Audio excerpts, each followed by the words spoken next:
Mahkamah Konstitusi atau MK telah memutuskan untuk menghapus syarat ambang batas pencalonan presiden dan wakil presiden atau presidential threshold 20%. Nah, kali ini saya sudah bersama Titi Anggraini, Mbak Titi yang merupakan salah satu pemohon dalam sidang MK mengenai gugatan presidential threshold ini. Halo, Mbak Titi. Halo Mbak, apa kabar? Baik, Mbak Titi baik ya. Baik, Alhamdulillah. Oke, sebelum kita membahas lebih jauh nih Mbak, sebenarnya bagaimana ya perjuangan panjang sampai MK ini akhirnya mengabulkan? Karena melihat ke belakang setelah berkali-kali menolak ya, dan akhirnya kok MK ini sepakat dan memutuskan untuk menghapus presidential threshold tersebut. Boleh dijelaskan Mbak? Ya, baik. Jadi putusan yang dikabulkan oleh Mahkamah Konstitusi dalam perkara pengujian ambang batas pencalonan presiden itu adalah putusan nomor 62 garis miring PUU strip 22 Romawi garis miring 2024.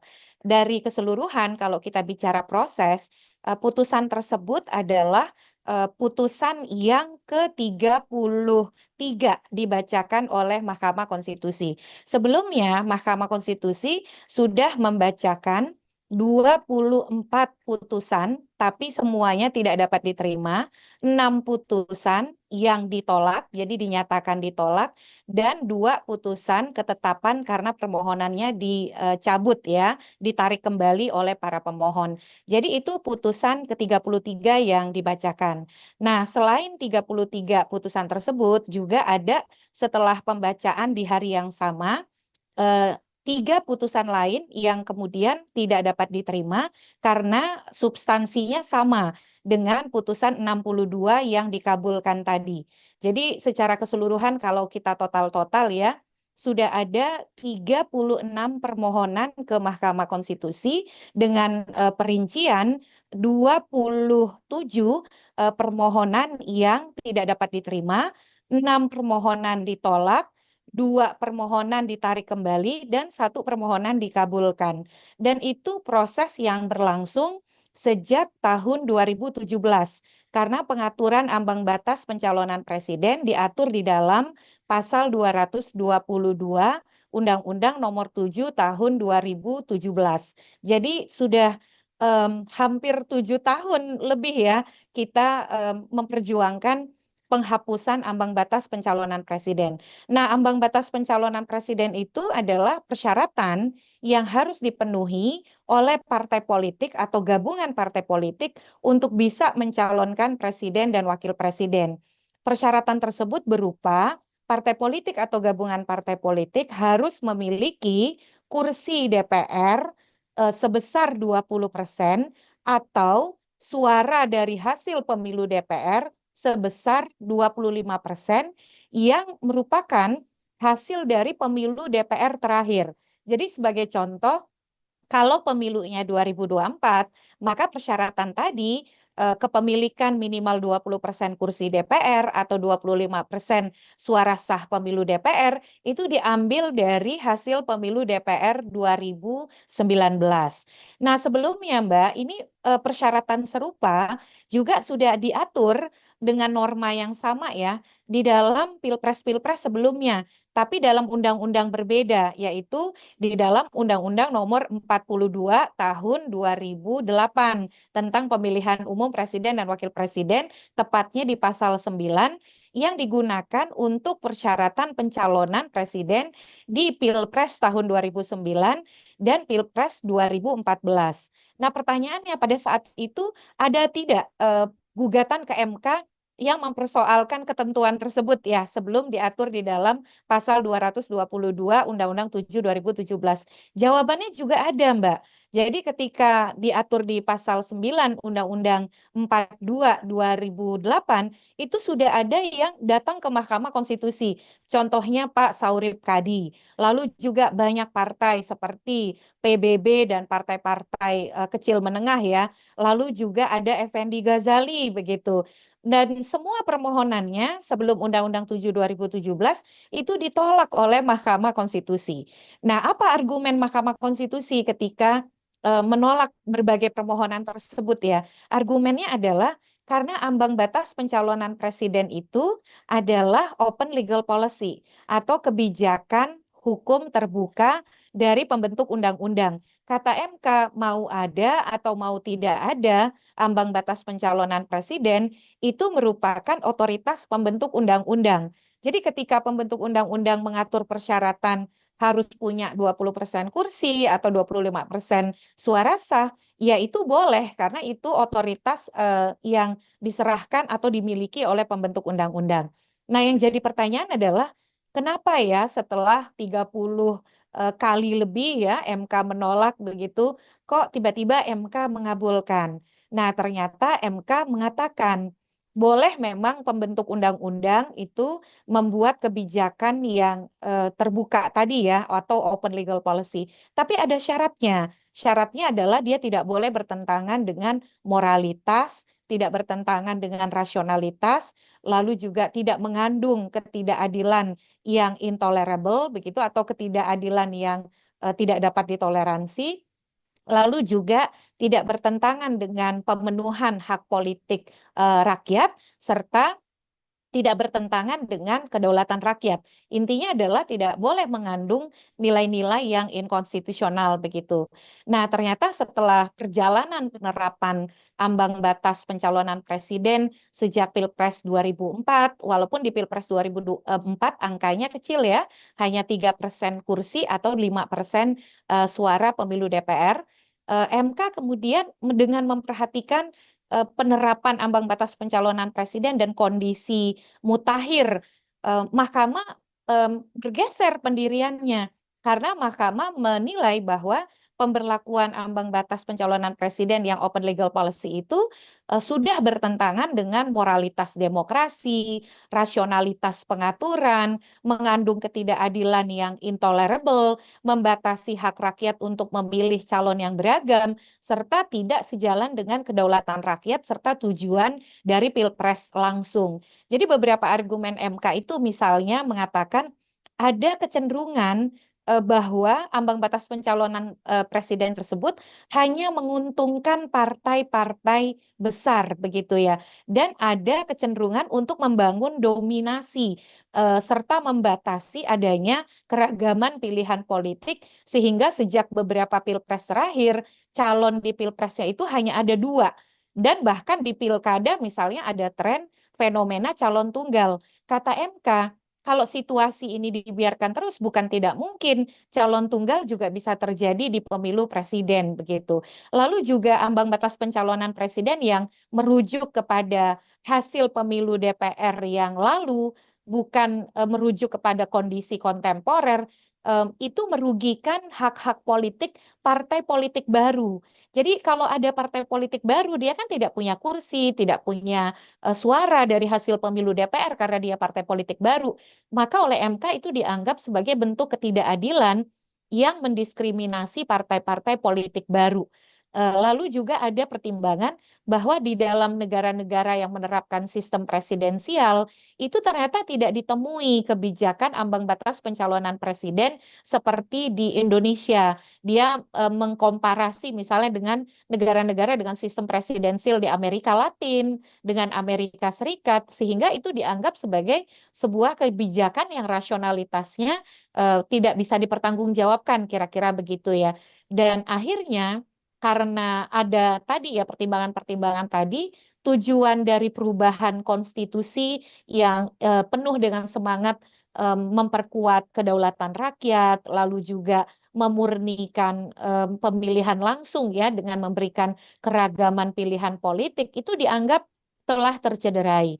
Oleh karena itu kata MK, MK itu lebih mengedepankan semangat untuk memenuhi hak politik rakyat dan kedaulatan rakyat di dalam menilai kembali keberadaan ambang batas pencalonan presiden ini. Nah, oleh karena itu MK dengan segala pertimbangannya mengatakan sudah cukup nih bagi MK alasan untuk mengevaluasi menilai konstitusionalitas ambang batas pencalonan presiden yang dulu kata MK merupakan open legal policy, ternyata open legal policy-nya melanggar moralitas politik dan demokrasi, melanggar rasionalitas, lalu mengandung ketidakadilan yang intolerable, serta bertentangan dengan pemenuhan hak politik rakyat ya, right to vote dan right to be candidate, dan termasuk juga tidak sejalan dengan semangat kedaulatan rakyat. Kira-kira begitu, Mbak. Sampai kemudian Mahkamah Konstitusi di putusannya yang ke-33 mengabulkan permohonan dari para pemohon yaitu 4 mahasiswa dari UIN Sunan Kalijaga Yogyakarta ya. Nah, bagaimana dengan permohonan saya yang saya ajukan bersama Pak Hadar Nafis Gumai, Direktur Eksekutif Yayasan Netgrid. Selain saya ada 3 permohonan lain yang dibacakan setelah putusan nomor 62 ya, yaitu perkara nomor 87 tahun 2024, perkara nomor 101 tahun 2024 itu perkaranya saya, dan yang terakhir perkara 129 tahun 2023. Nah, karena kata Mahkamah Konstitusi, substansi dan esensi permohonan 3 permohonan yang terakhir tadi disebut sama dengan semangat, substansi, dan esensi perkara pada permohonan 62, maka Mahkamah mengatakan tidak mungkin kan dinyatakan pasal yang kami gugat itu inkonstitusional berkali-kali sehingga permohonan kami menjadi kehilangan objek karena sudah dikabulkan melalui perkara nomor 62. Begitu, Mbak. Kalau Mbak Titi melihat bagaimana sih reaksi hingga tanggapan seperti apa yang akhirnya muncul nih setelah panjangnya proses itu dan MK memutuskan untuk menghapus presidensial threshold itu, Mbak? Iya, kalau kita baca putusan Mahkamah Konstitusi yang mengabulkan penghapusan ambang batas pencalonan presiden tadi ya, terus terang tidak ada argumentasi dari MK yang benar-benar baru. Hampir semua dalil-dalil yang dikemukakan MK itu juga pernah dikemukakan oleh para pemohon-pemohon sebelumnya. Saya sendiri misalnya bersama Pak Hadar Nafis Gumai sudah 3 kali menguji pasal 222 ke Mahkamah Konstitusi. Yang pertama itu tahun 2017, perkara nomor 71 tahun 2017. Lalu yang kedua tahun 2018, perkara nomor 49 tahun 2018. Dan yang terakhir yang tadi ya 101 tahun 2024. Logika berpikir MK itu juga yang kami gunakan sebenarnya. Tapi yang membedakan kenapa baru sekarang ya? Ternyata ini soal momentum. Ternyata ketika Mahkamah Konstitusi mencermati situasi ketatanegaraan kita, bagaimana implementasi pasal ambang batas yang semula adalah open legal policy dipraktikkan dalam pemilu-pemilu, ternyata tuh melanggar prinsip-prinsip yang harus dipatuhi ketika pembentuk undang-undang membuat kebijakan hukum terbuka atau open legal policy yang tadi sudah kita bahas begitu. Ya. Nah, itu yang kemudian kalau kita boleh baca ya argumentasi MK sebenarnya bisa dikatakan mereplikasi banyak argumen yang sudah disampaikan pemohon-pemohon sebelumnya. Bahkan MK juga tidak mengabaikan realitas itu. 30 lebih permohonan itu kata MK itu meyakinkan MK bahwa sudah cukup untuk kemudian tidak menilai konstitusionalitas open legal policy dan berubah pendirian. Jadi kalau boleh dibilang Mbak, ini sebenarnya buah atau hasil dari perjuangan kolektif. Kalau Ya. tidak ada 32 putusan yang mendahului putusan 62 ini sebagai putusan yang ke-33 ya, bisa jadi mahkamah tidak akan tergerak hatinya. Justru karena ada resiliensi, resistensi, keteguhan hati, kemauan untuk terus berjuang dari banyak pihak yaitu pemilih, warga negara kebanyakan, partai politik, politisi, organisasi masyarakat untuk terus tidak jerah, tidak gentar pergi ke Mahkamah Konstitusi, termasuk juga anggota DPD ya, sejumlah anggota DPD pernah menguji pasal tersebut ke Mahkamah Konstitusi, termasuk waktu itu Ketua DPD Lanyala. Bisa jadi Mbak, Mahkamah Konstitusi juga tidak akan tersadarkan bahwa pasal ini Hmm. bermasalah. Iya. Pasal ini tidak sejalan dengan aspirasi masyarakat, bahwa isu ini adalah isu sentral yang terus menggelisahkan dan menjadi bahan perjuangan masyarakat. Jadi bisa dibilang ini sebenarnya buah dari perjuangan kolektif lintas aktor, lintas kelompok, hasil dari banyak orang. Nah, apa dampaknya?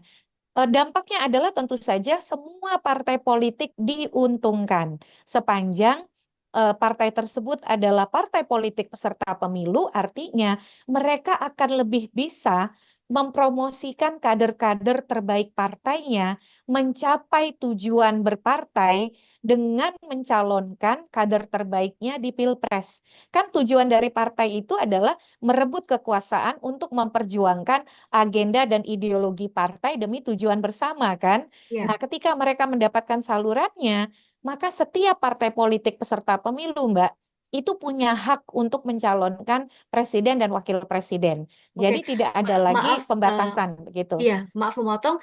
Jadi, apa namanya, setelah presidential threshold ini dihapus, berarti kan semua partai politik, maaf, partai politik yang peserta pemilu bisa mencalonkan presiden dan wakil presiden dari kader-kader Betul, masing-masing. Nah, ini betul. tadi kan salah satu syaratnya peserta pemilu, tapi ada nggak syarat-syarat lain yang memang harus dipenuhi seperti tadi moralitas, rasionalitas yang sudah disebutkan oleh Mbak Titi? Boleh dijelaskan lebih detail Ya, Mbak mengenai hal tersebut? jadi Mahkamah Konstitusi juga memberikan rambu-rambu ya, atau yang disebut dengan judicial orders. Kata dia begini, bahwa meskipun ambang batas pencalonan presiden dihapuskan, kira-kira sederhananya adalah pencalonan itu juga tidak boleh asal-asalan begitu ya. Nah, karena juga kita harus memperhatikan bahwa pemilih itu mendapatkan pilihan-pilihan terbaik yang juga menggambarkan keragaman pilihan politik. Jadi ada 5 rambu-rambu yang dibuat oleh Mahkamah Konstitusi. Jadi Mahkamah mengatakan pembentuk undang-undang itu bisa melakukan constitutional engineering atau rekayasa konstitusional dalam rangka memastikan bahwa sederhananya dalam Pilpres itu calon-calonnya bukan asal diusulkan, asal banyak begitu ya, tapi betul-betul menggambarkan ya proses yang baiklah, demokratis begitu. Nah, 5 syarat itu adalah pertama, setiap partai politik punya hak untuk mencalonkan presiden dan wakil presiden sesuai dengan konstitusi kita.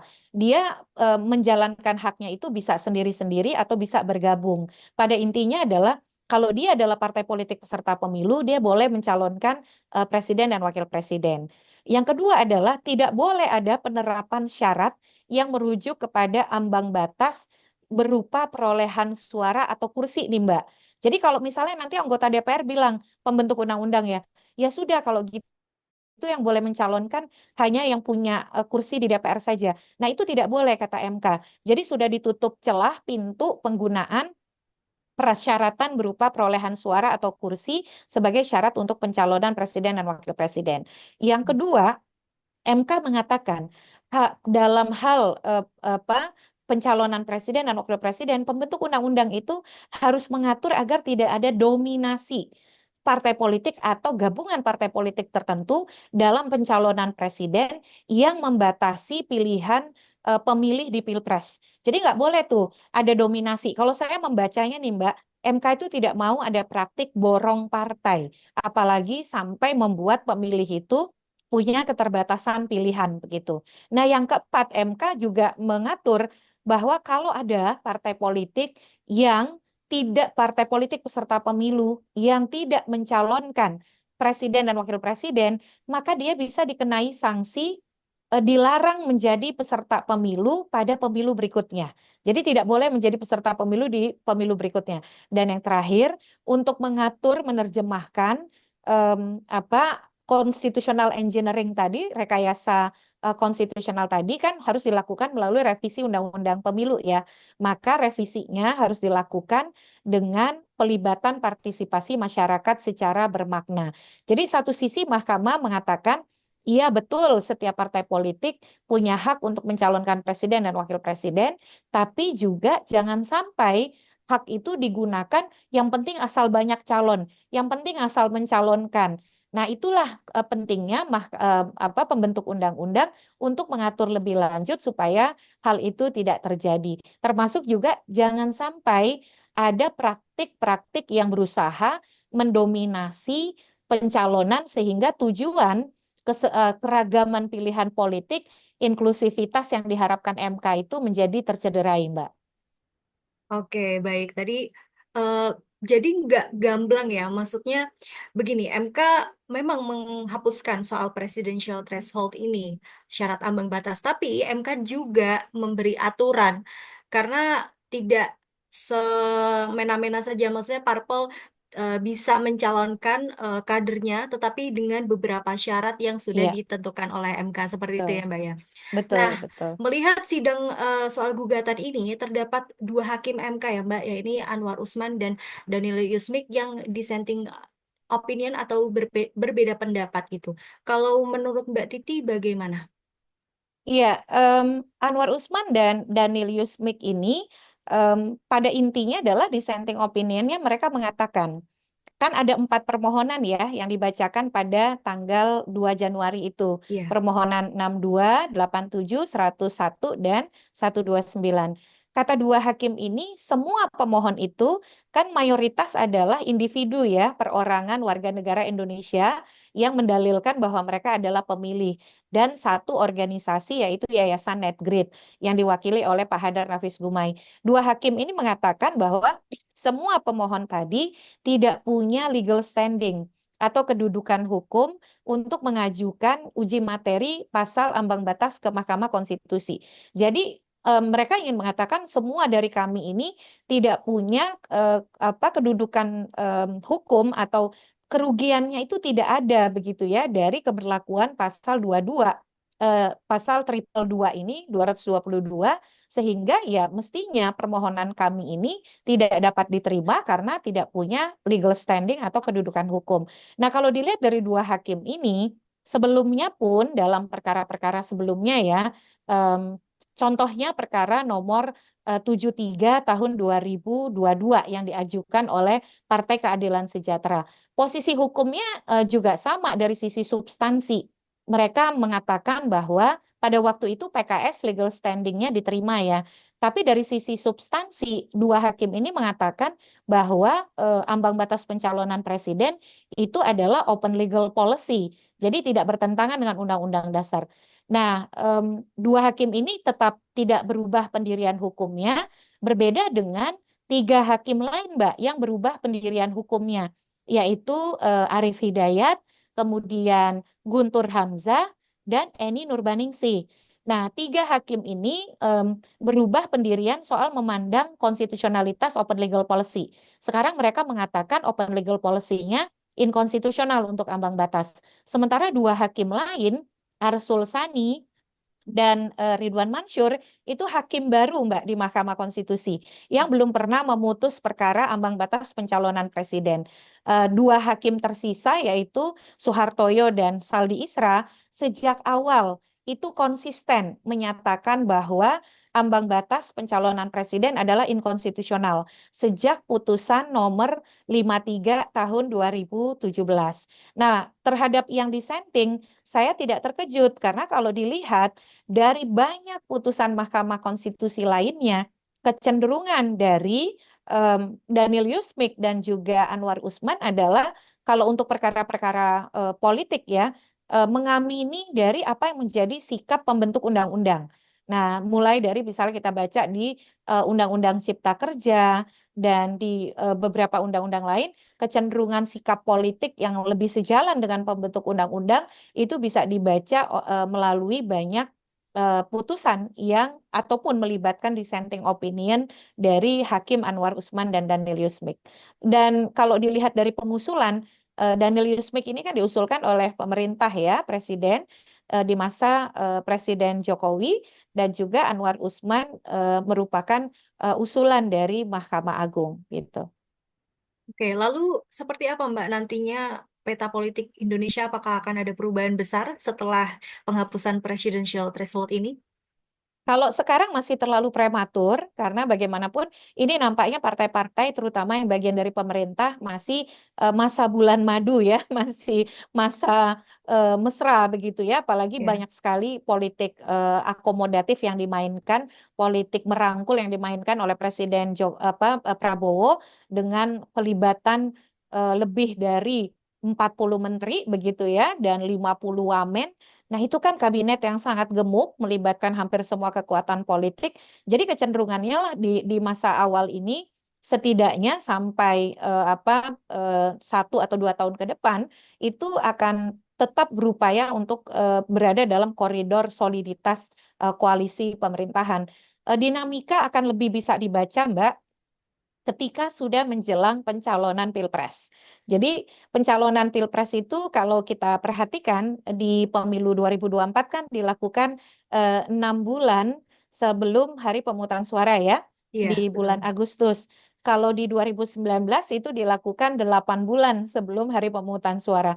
Jadi setidaknya suasana hangat dan rekonfigurasi itu akan lebih bisa dibaca 2 tahun sebelum pelaksanaan Pilpres. Tapi meskipun hari ini situasi terkini masih situasi bulan madu dan mesra ya di antara Iya. anggota koalisi, pasti setidaknya di internal partai mereka juga menyiapkan strategi untuk kepentingan internal.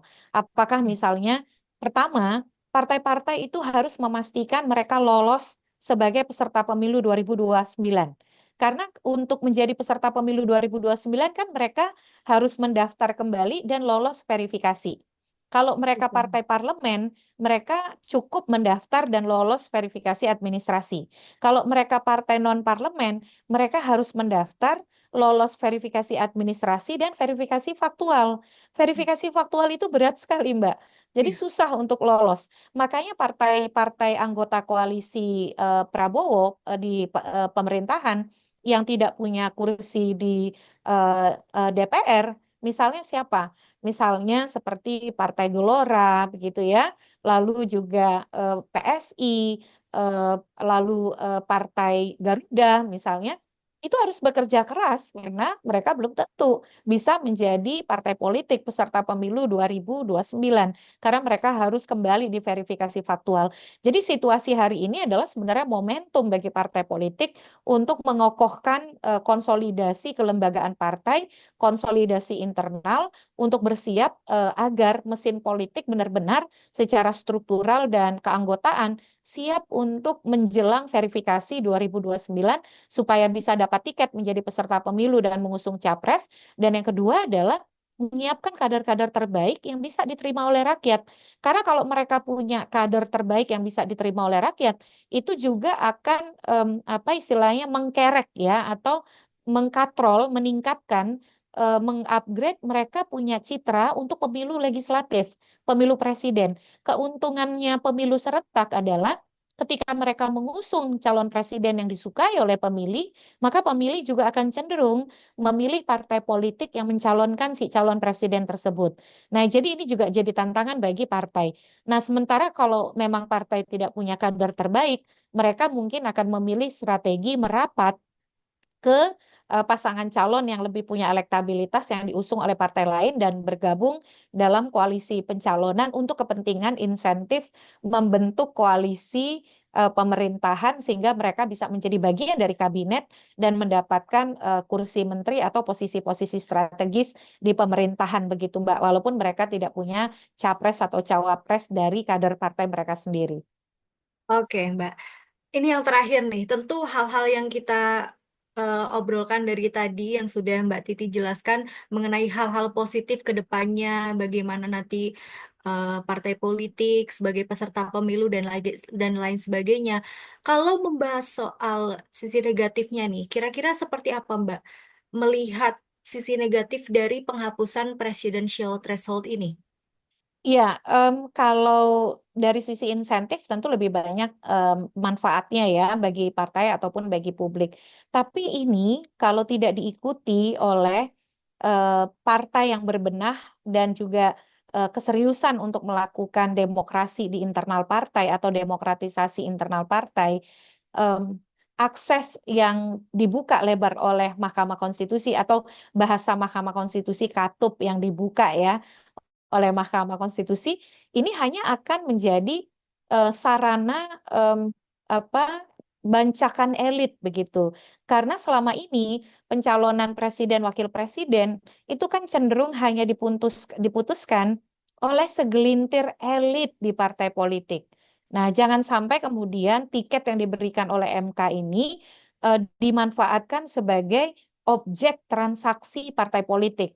atau kemudian sekedar menjadi penyaluran segelintir elit di partai politik yang sama sekali tidak memenuhi menggambarkan esensi putusan MK yang meminta proses yang inklusif, yang meminta bisa dikatakan calon-calon itu menggambarkan apa yang menjadi aspirasi dari konstituen kan atau apa istilahnya anggota partai lah. Mestinya tuh putusan MK ini disikapi dengan mekanisme pencalonan yang inklusif juga di internal partai. Apakah misalnya calon itu dihasilkan dari proses pemilihan di internal model seperti pemilihan pendahuluan atau primary election, apakah dia berupa konvensi, musyawarah anggota secara berjenjang, atau musyawarah pengurus secara berjenjang ya. Sehingga keputusan yang dibuat untuk mencalonkan kandidat itu adalah keputusan yang demokratis, yang inklusif, yang menggambarkan aspirasi anggota dan pengurus partai, bukan sekedar apa maunya ketum. Nah, kalau sekedar apa maunya ketum, maka putusan MK ini rentan disalahgunakan untuk sekedar apa memenuhi kepentingan elit dan bahkan jangan-jangan bisa dibajak oleh mereka yang sekedar mencari kekuasaan tanpa kemudian punya apa namanya komitmen pada pembangunan demokrasi dan pelayanan publik yang baik gitu, Mbak. Oke, obrolan kita hari ini sangat menarik ya Mbak Titi. Tadi kita juga sudah mengobrolkan soal perjalanan panjang perjuangan dari berbagai pihak terkait gugatan presidensial threshold atau syarat ambang batas ini yang artinya seluruh partai politik peserta pemilu bisa mencalonkan eh, presiden dan wakil presiden dari kadernya masing-masing. Dan kemudian tadi juga sudah disebutkan soal open legal policy yang akhirnya MK ini yang menjadikan MK ini memutuskan akhirnya untuk menghapus gugatan presidential threshold ini. Terima kasih Mbak Titi atas waktunya. Sampai jumpa di obrolan kita selanjutnya. Terima kasih. Terima kasih.